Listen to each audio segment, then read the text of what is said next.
साहब जय हिंद। कर्नल जे सोडी सर, जय हिंद। बहुत बहुत शुक्रिया समय देने के लिए। Thank you sir. जय हिंद राजेश जी, ये मेरा सौभाग्य कि मैं आपके चैनल पर हूं। थैंक यू सर, शुक्रिया आपने समय दिया। बांग्लादेश को लेकर मैंने बात करनी थी। बांग्लादेश में क्या हुआ सर, इस पे बहुत ज्यादा चर्चा हो चुकी है, लेकिन बांग्लादेश से भारत को क्या कुछ सीखना होगा, क्योंकि एक तो पड़ोसी, दोनों ही लोकतांत्रिक देश, और बांग्लादेश की प्रधानमंत्री शेख हसीना भारत में, और कह सकते हैं कि एक वक्त था जब एक ही देश का ये हिस्सा थे। चाहे बांग्लादेश की बात करें, पाकिस्तान भी हमारा हिस्सा है और बांग्लादेश भी हमारा हिस्सा है। तो आज भारत बांग्लादेश की इस अस्थिरता से, इस कट्टरपंथिता से क्या कुछ सीख सकता है, क्या कुछ सीखने की जरूरत है सर? राजेश जी, जो भी दुनिया के लोकतांत्रिक देश हैं जिसमें भारत इंक्लूडेड है, इन सबको बांग्लादेश से एक बड़ी सबक और सीख लेनी चाहिए, और वो ये है कि लोकतंत्र को या डेमोक्रेसी को कभी ग्रांटेड मत लो।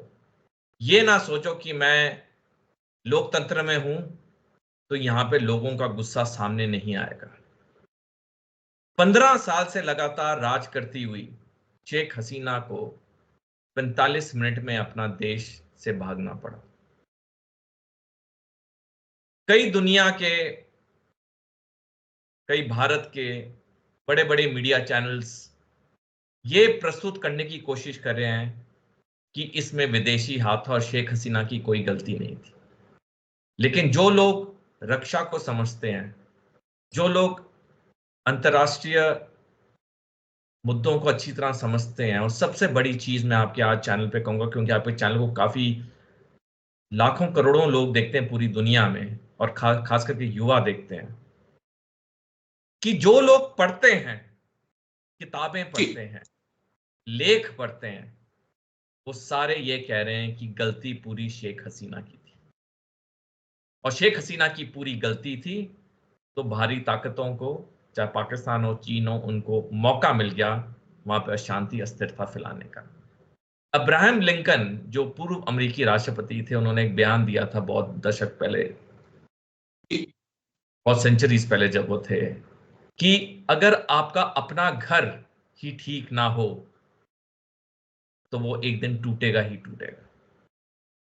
तो बांग्लादेश से जो सबक और सीख हम सारे ले सकते हैं, पहली चीज, डेमोक्रेसी को डेमोक्रेसी की तरह रखिए। चुनाव हारना जीतना एक प्रक्रिया है, कभी आप जीतेंगे कभी हारेंगे, लेकिन अगर आप वो हथकंडे अपनाएंगे जैसे शेख हसीना ने अपनाए चुनाव जीतने के लिए, तो जनता का सैलाब एक दिन उमड़ेगा, और वो ऐसा सैलाब उभरेगा जैसे शेख हसीना को 15 साल का राज 45 मिनट में ही खत्म करके भागना पड़ा। दूसरी सबक और सीख ये है कि आज की दुनिया में लोगों को रोजगार चाहिए, एम्प्लॉयमेंट चाहिए।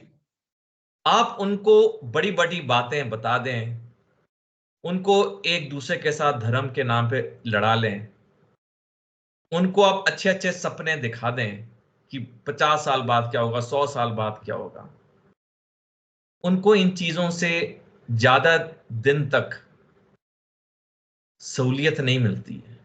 सहूलियत मिलती है जब उन्हें नौकरी मिलती है, जब वो अपनी एस्पिरेशंस को पूरा कर सकते हैं, जब वो अपने बुजुर्ग माँ बाप को देख सकते हैं, जब वो अपने फैमिली को देख सकते हैं, और वो अपने लिए वो छोटी छोटी चीजें खरीद सकते हैं जो कि एक नौकरी ही दे सकती है।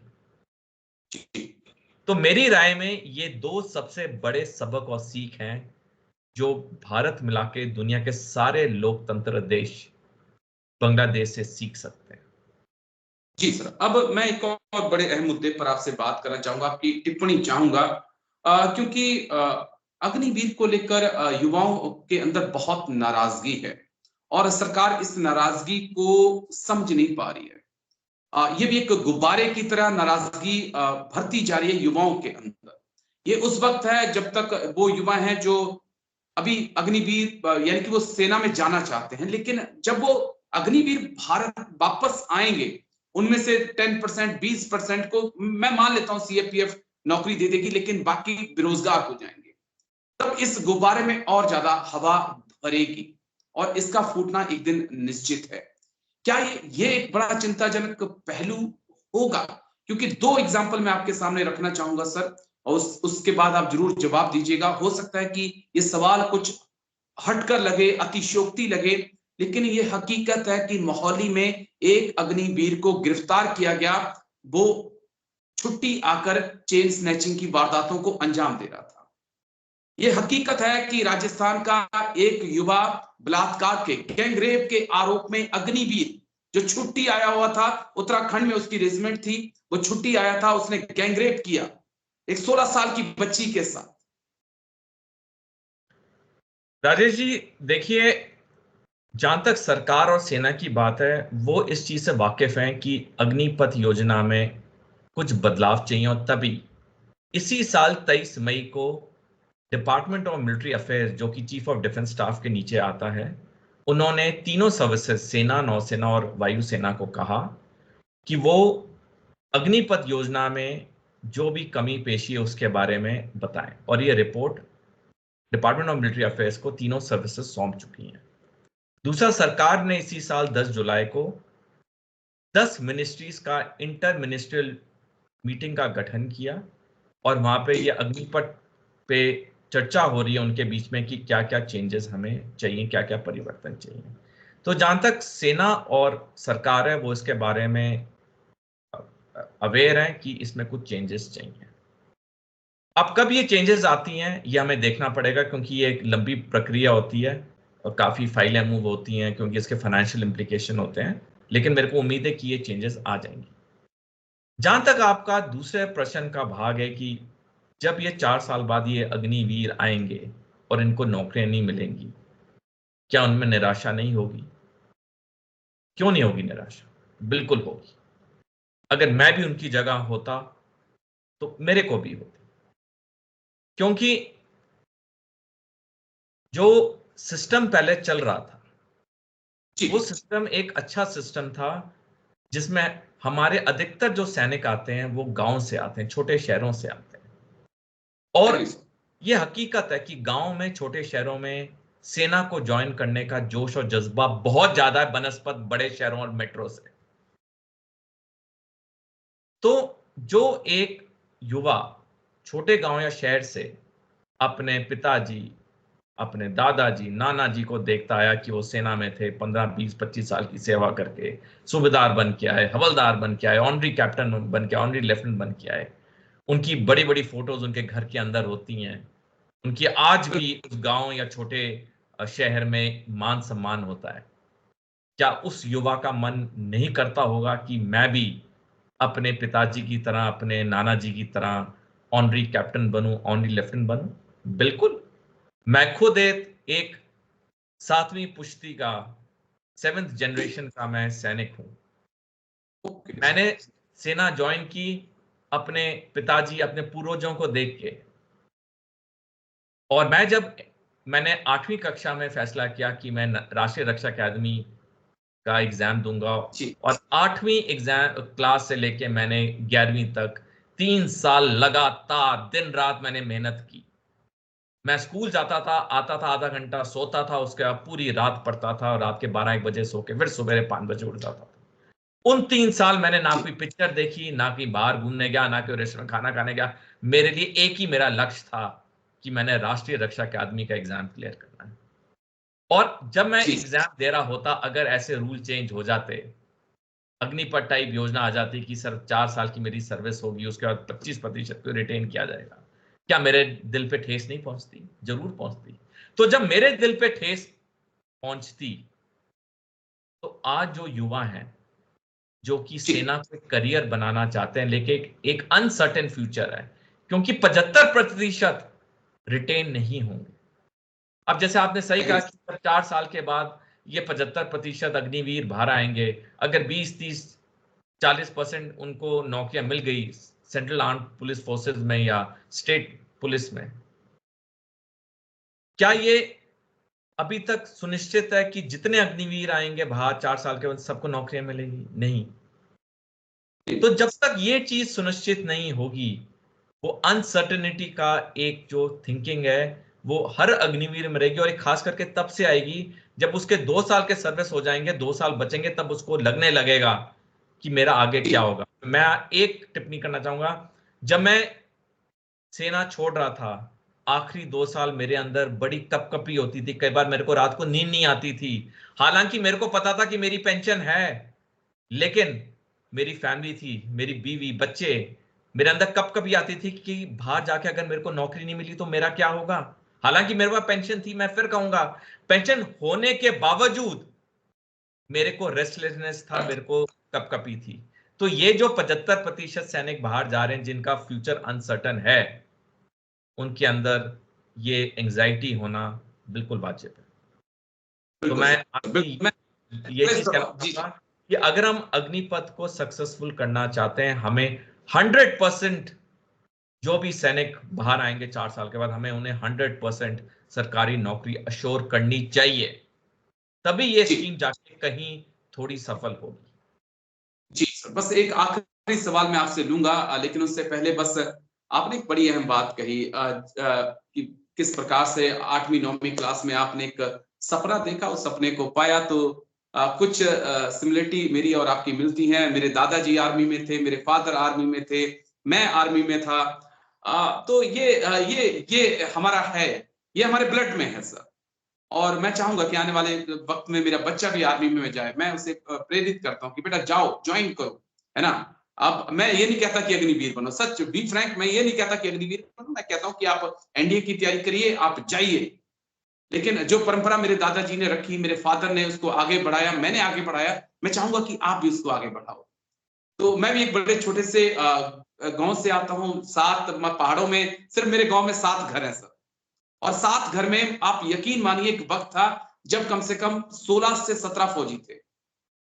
लेकिन आज दुख होता है कहते हुए सर कि आज शायद ही कोई फौजी हो मेरे गांव में। कोई नहीं है सर, लोग, बच्चे नहीं जाना चाहते। हकीकत है, कोई बच्चा नहीं जाना चाह रहा है। चलिए, मैं बस एक आखिरी सवाल पर सर आपके पास आ रहा हूं। अंदर खाने से ना जाने क्यों मेरे को ये फीलिंग आ रही है, और कुछ एक्सपर्ट्स के मुंह से भी बीच बीच में चीजें निकल रही हैं कि देश के कुछ बड़े घराने जो हैं प्राइवेट आर्मी के ऊपर विचार कर रहे हैं। इंडिया की पॉपुलेशन बहुत ज्यादा है, और इस पॉपुलेशन को, यंग जनरेशन बहुत ज्यादा है, और इसे यूटिलाइज करने के लिए वैगनर आर्मी एक अच्छा एग्जाम्पल उसका हो सकता है। क्या हम उस तरफ बढ़ सकते हैं? क्योंकि जैसा मैंने कहा कि 100% अग्निवीर को आप प्लेस नहीं कर पाएंगे। आप ज्यादा से ज्यादा 20 से 30% अग्निवीर को ही प्लेस कर पाएंगे, वो भी पहले 2-3 साल, उसके बाद शायद ये भी मुश्किल होगा। तो क्या इंडिया भी वैगनर आर्मी के या प्राइवेट आर्मी के कंसेप्ट पे सोच रहा है, लेकिन कोई खुलकर बोलने को तैयार नहीं है? राजेश जी, अगर कोई ऐसा सोच रहे हैं और अगर ये वास्तविकता बन जाती है, ये हमारे लिए बहुत बड़ी एक चुनौती होगी और हमारी बहुत बड़ी भूल होगी। क्योंकि कोई भी प्राइवेट आर्मी पे नियंत्रण रखना मुश्किल ही नहीं, असंभव है। और कब वो प्राइवेट आर्मी क्या रुख ले ले और अपनी देश के लिए क्या मुसीबतें पैदा कर दे, ये हम दुनिया में जगह जगह पे देखते आए हैं। तो मेरी राय में तो अगर कोई ऐसा सोच भी रहा है, उसे राष्ट्रीय हित में ये सोच लानी ही नहीं चाहिए। और अगर इम्प्लीमेंट के बारे में भी कोई सोच रहा है, उसे कुछ भी हो जाए, उसे ये इम्प्लीमेंट नहीं करना चाहिए, क्योंकि ये हमारे देश के लिए बहुत ही घातक सिद्ध होगा। जी, बस एक छोटा सा जवाब और दे दीजिएगा कि क्या हम बांग्लादेश को न्यू पाकिस्तान के तौर पे देख सकते हैं, या अभी इंतजार करना होगा? जिस प्रकार से कट्टरपंथी सोच वहां पे दिखाई पड़ी, और जिस प्रकार से वहां पर आईएसआई या जमाते इस्लामी की मौजूदगी लगातार बढ़ रही। राजेश जी, कल ही जो मोहम्मद यूनिस जो बांग्लादेश के इंटरिम प्राइम मिनिस्टर बने, उन्होंने पहली स्पीच में कहा कि मैं चाहता हूं कि बांग्लादेश में शांति आए, हम हर माइनॉरिटी की हिफाजत करें, और ये जो दंगा है, वायलेंस है, ये खत्म हो, अन्यथा मेरे यहाँ रहने का कोई फायदा नहीं है। बहुत बड़े शब्द हैं उनके जहन से आना। मेरे को लगता है कि बांग्लादेश को पाकिस्तान का करार इस वक्त देना बहुत जल्दबाजी होगी, क्योंकि हमारे 8 पड़ोसी मुल्क हैं जिसमें से 7 हमारे साथ नहीं। एक छोटा भूटान है, वो भी किस वक्त चला जाए चीन के चुंगल में हमें नहीं पता, क्योंकि उसकी और चीन की एडवांस स्टेज पे टॉक्स हैं। हमने देखा पिछले 2-3 सालों में भारत के कई ट्विटर हैंडल्स ने भारत और कई पड़ोसी देशों के बीच में कड़वाहट पैदा की है। एग्जाम्पल पे मालदीव्स के साथ जो हुआ, एक भारत के ट्विटर हैंडल ने गलत ट्वीट की, उसके बाद इतना बड़ा बवाल मचा जो हम सारे जानते हैं। तो हमें बांग्लादेश को वक्त देना चाहिए। हमें बांग्लादेश की नई सरकार और बाद में जो 3 महीने बाद चुनाव होंगे उसमें जो चुना जाएगा, जो सरकार तब बनेगी, हमें बांग्लादेश के साथ फुल कोऑपरेशन करनी चाहिए, क्योंकि हम इस वक्त जिस सिचुएशन में है वो हमारे लिए बहुत ही खतरे की घंटी है, क्योंकि हम, जैसे मैंने बताया, 8 में से 7 हमारे पड़ोसी देश हैं जो हमारे साथ नहीं। तो ये बड़ा एक चिंता का पहलू होगा, लेकिन बड़ी अहम बात आपने की कि थोड़ा वक्त बांग्लादेश को दें और थोड़ा वक्त अग्निवीरों को भी दें। उम्मीद रखें कि सब कुछ ठीक हो जाएगा। लेकिन बहुत बहुत शुक्रिया सर, बहुत बहुत शुक्रिया, थैंक यू। जय हिंद। आप आए कर्नल सोडी सर, और इतनी बारीकी से आपने तमाम पहलुओं पर अपनी बात रखी। थैंक यू सर, जय हिंद।